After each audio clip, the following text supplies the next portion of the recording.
আমরা নামাজ পড়তে গেলে আমাদের মন এদিক সেদিক ছুটে যায়। আমাদের নামাজ যখন দাঁড়াই আমাদের মন ক্ষেত কামড়ে ছুটে যায়, আমাদের মন বাজার হাট বাজার ইত্যাদির মধ্যে চলে যায়, আমাদের মন এক জায়গায় থাকে না। এরে দুনিয়ার মুসলমান, নামাজ তো এমন ভাবে পড়ার কথা যেন তুমি রব্বে কারিম আল্লাহ তাআলার সামনে দাঁড়িয়ে আছো। রাসূল সাল্লাল্লাহু আলাইহি ওয়াসাল্লাম হাদিসের মধ্যে বলেন, এরে দুনিয়ার মুসলমান, তোমরা রব্বে কারিম আল্লাহ তাআলার কিভাবে তোমরা ইবাদত করবা সেই সম্পর্কে রাসূল সাল্লাল্লাহু আলাইহি ওয়াসাল্লাম আমাদেরকে জানিয়ে দিয়েছে। রাসূল সাল্লাল্লাহু আলাইহি ওয়াসাল্লাম বলেন, আনতা আবুদাল্লাহ কাআন্নাকা তারা ফা ইন লাম তাকুন তারাহু ফা ইন্নাহু ইয়ারাক। এরে দুনিয়ার মুসলমান, তোমরা আল্লাহ তাআলার এমন ভাবে ইবাদত করবা যেন তুমি রব্বে কারিমকে তোমার সামনে তুমি দেখতে পাচ্ছ। বলেন তো, যদি আমার আল্লাহ তাআলাকে আমার সামনে দেখতে পাই আর আমি একটা অনুভূতি করি যে আমি রব্বে কারিমের পায়ের মধ্যে কুদরতি পায়ে সেজদা দিচ্ছি, তাহলে কেমন মজা লাগবে? সেই নামাজের মতো আপনি দুনিয়ার কোনো কাজে কোনো মজা পাবেন না। আপনি দুনিয়ার যতই মজা পান, আপনি যখন এমন ভাবে নামাজ পড়বেন যে আমার রব আল্লাহ তাআলা আমার সামনে দাঁড়িয়ে আছে, তাহলে আপনার নামাজটা এত মজার নামাজ হবে যে আপনি ওই মজাটা, ওই স্বাদটা আপনি দুনিয়ার কোথাও খুঁজে পাবেন না। যখন আপনি এমন ভাবে ইবাদত করবেন রে মুসলমান, তাহলে আপনার মন আপনি ইচ্ছা করেও এদিক সেদিক নিতে পারবেন না। রাসূল সাল্লাল্লাহু আলাইহি ওয়াসাল্লাম আরো বলেন, তুমি যদি এমনটা অনুভূতি না করতে পারো যে তুমি রব্বে কারিম আল্লাহ তাআলাকে তুমি দেখতে পাও না, তাহলে এমনটা তুমি অনুভব করো, ফা ইন লাম তাকুন তারাহু ফা ইন্নাহু ইয়ারাক। তুমি যদি রব্বে কারিমকে তুমি দেখতে না পাও, তাহলে তুমি এমন ভাবে একটা অনুভূতি করো যে আমার রব আল্লাহ তাআলা আমার সামনে দাঁড়িয়ে আছে, আমার রব আল্লাহ তাআলা আমার সামনে দাঁড়িয়ে আছে, আমাকে দেখছে, আমি আল্লাহ তাআলার ইবাদত বন্দেগী করছি, আমি নামাজ পড়ছি, আমার রবের কুদরতি পায়ের মধ্যে নামাজ পড়ছি, আমার রব আল্লাহ তাআলা আমার দিকে তাকিয়ে আছে। বলেন তো, এমন ভাবে যদি কোনো বান্দা নামাজ আদায় করে, কোন ইবাদত বন্দেগী করে, তার মন কি আর কোথাও এদিক সেদিক ছুটবে নাকি? ছুটবে? তার মন কখনো সম্ভব নয়। This is the impossible matter for his. এটা কখনোই তার জন্য সম্ভব নয়। ইবাদত যদি তুমি রব্বে কারিমকে সামনে রেখে, রব্বে কারিমের ভয় ভীতি রেখে তুমি এমন ভাবে ইবাদত করতে পারো, তাহলে তোমার মন তোমার কখনোই এদিক সেদিক ছুটে যাবে না। শুধু এমনটাই নয়, আমাদের নামাজের মধ্যে আমাদের খুশু, আমাদের সূরা কেরাত কিছুই তো ঠিক নাই। আমরা যখন সেজদা দেই মুরগির টুকুরের মতো আমরা সেজদা দিয়ে উঠে যাই, কিন্তু দুই সেজদার মধ্যখানে যে বসাটা ওয়াজিব, এমনটা তো কোনো মুসলমানের, অনেক মুসল্লির এমনটা তাদের ধারণাও নাই। যার ফলে কি হয়, তার এত পরিশ্রম করা, এত ত্যাগ স্বীকার করে যে নামাজটা পড়লো, দুনিয়ার এত ব্যস্ততা থেকে সে বারেক হয়ে নামাজটা আদায় করলো, তার নামাজ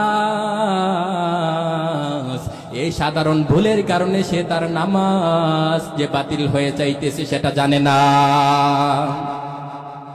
এর দুনিয়ার মুসলমান, যদি আপনি এমন ভাবে নামাজ পড়েন, এমন ভাবে ইবাদত বন্দেগী করেন, তাহলে আপনার এই নামাজ আপনাকে কিভাবে ফাহশা এবং খারাপ কাজ থেকে বিরত রাখবে? আপনার এই খারাপ কাজ, আপনার এই নামাজ কখনোই আপনাকে খারাপ এবং ভালো খারাপ কাজ থেকে বিরত রাখতে পারবে না। রাসূল রব্বে কারীম আল্লাহ তাআলা বলেন, ইন্নাস সালাতা তানহা আনিল ফাহশাই ওয়াল মুনকার। নামাজ এমন একটি ইবাদত, যেই নামাজ তোমার ফাহশা, খারাপ এবং অশ্লীল কাজ থেকে তোমাকে বিরত রাখে। যদি কোন নামাজ তোমাকে বিরত রাখবে রে মুসলমান, তোমার ওই নামাজটা তোমাকে ভালো খারাপ কাজ থেকে বিরত রাখবে যখন তোমার নামাজ একনিষ্ঠ আল্লাহর জন্য হবে। ঠিক কিনা? আল্লাহ তাআলাকে যদি রাজি খুশি করার জন্য তোমার নামাজ এবং ইবাদত হয়, ওই ইবাদতটা সুন্দর ইবাদত হতে হবে রে মুসলমান। ওই ইবাদতটা তোমার খাঁটি ইবাদত হতে হবে। আল্লাহ তাআলা বলেন, তোমরা বেশি আমল কইরো না রে বান্দা, তোমরা অল্প আমল করো। অল্প আমল তোমার জন্য নাজাতের জন্য যথেষ্ট হয়ে যাবে। কেননা তুমি যদি অল্প আমলটা যদি সুন্দর আমল করতে পারো, আল্লাহ তাআলা বলেন, বান্দা তুমি সুন্দরভাবে আমলটা করো। যদি তোমার আমল নামাতে সুন্দরভাবে হয়, তাহলে তোমার সুন্দর আমল নামা একটু করলে তোমার জান্নাতের জন্য যথেষ্ট হয়ে যাবে। আর যদি তুমি আমল করতে করতে তুমি তাহাজ্জুদ পড়ো, তুমি রোজা রাখো, নফল নামাজ পড়ো, 5 ওয়াক্ত নামাজের সাথে সাথে তুমি নফল নামাজও তুমি আদায় করো, কিন্তু তোমার নামাজটা যদি সঠিক তরিকায় না হয়, তাহলে তোমার এই নামাজ পড়ে যে কথা, তাহলে তোমার নামাজ না পড়লেও সেই কথা হয়ে যাবে রে মুসলমান। এখন প্রশ্ন করতে পারেন, আমরা তো নামাজ সম্পর্কে অনেক মাসলা মাসাইল জানি না, আমরা তো এগুলা শিখতে পারি নাই, তাহলে আমরা কিভাবে নামাজ সুন্দরভাবে আদায় করব?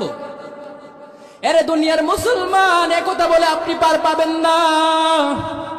কেননা রব্বে কারীম ওই দিন যখন হাসরের ময়দানে আপনি দাঁড়াবেন, সেদিন রব্বে কারীমের কাছে যখন আপনি এই কথা বলতে যাইবেন, আল্লাহ তাআলা আপনাকে বলবে, রে বান্দা, তোমাকে আমি 60-70 বছর হায়াত দিয়েছিলাম, তুমি ওই 60-70 বছর জিন্দেগি তুমি কোথায় কাটাইছো?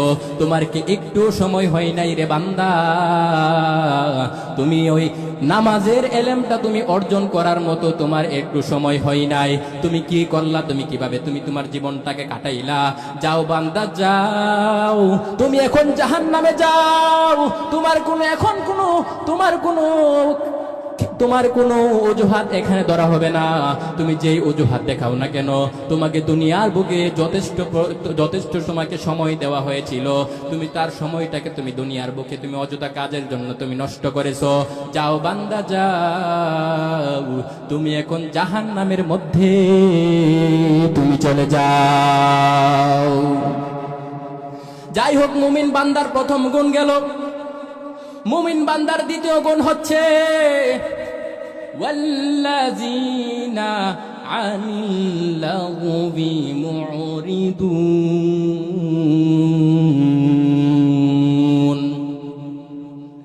মুমিন বান্দা, প্রকৃত মুমিন, সফল মুমিন ওই বান্দা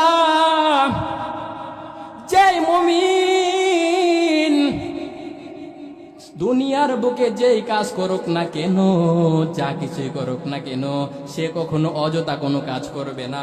সে অযথা যত কাজ আছে, সেই সকল অযথা অনর্থক কাজ থেকে সে বিরত থাকবে। অথচ মানুষ, আজকে অধিকাংশ মানুষ শুধু অযথা কাজের মধ্যে তার সময়টা নিয়ে ব্যস্ত। যেই কাজের কোনো মূল্য নাই, যেই কাজের কোনো প্রয়োজন নাই, ওই কাজের মধ্যে মানুষ বেশি আজকে ব্যস্ত। মানুষ বিভিন্ন খেলাধুলার মধ্যে ব্যস্ত।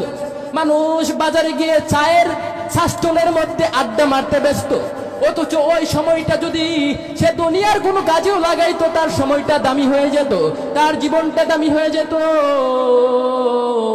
যদি আখিরাতের লাইনেও শুধু সে সময়টাকে কাজে লাগাইতো, তাহলে সে দামি হয়ে যেত রব্বে কারিমের কাছে।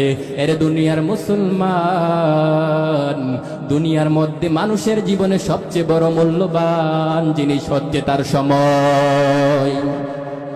রব্বে কারীম আল্লাহ তাআলা সময়ের কসম খেয়ে বলেছেন, ওয়াল আসর, সময়ের কসম, ইন্নাল ইনসানা লাফি খুসর, সকল মানুষই ক্ষতিগ্রস্ত। রব্বে কারীম আল্লাহ তাআলা সময়ের কসম খেয়েছেন, তার মানে কি আল্লাহ তাআলা সময়ের গুরুত্ব কম হওয়ার কারণে কি সময়ের কসম খাইছেন? সময়ের গুরুত্ব অনেক বেশি, এই জন্য রব্বে কারীম আল্লাহ তাআলা সময়ের কসম খাইছেন। অথচ আমরা সময়ের মূল্য দিতে জানি না, আমরা অযথা সময়কে নষ্ট করি রে মুসলমান। এরে দুনিয়ার মুসলমান, যেই ব্যক্তি দুনিয়ার বুকে সময়কে যথেষ্ট পরিমাণ কাজে লাগাইলো, যে ব্যক্তি দুনিয়ার মধ্যে সময়কে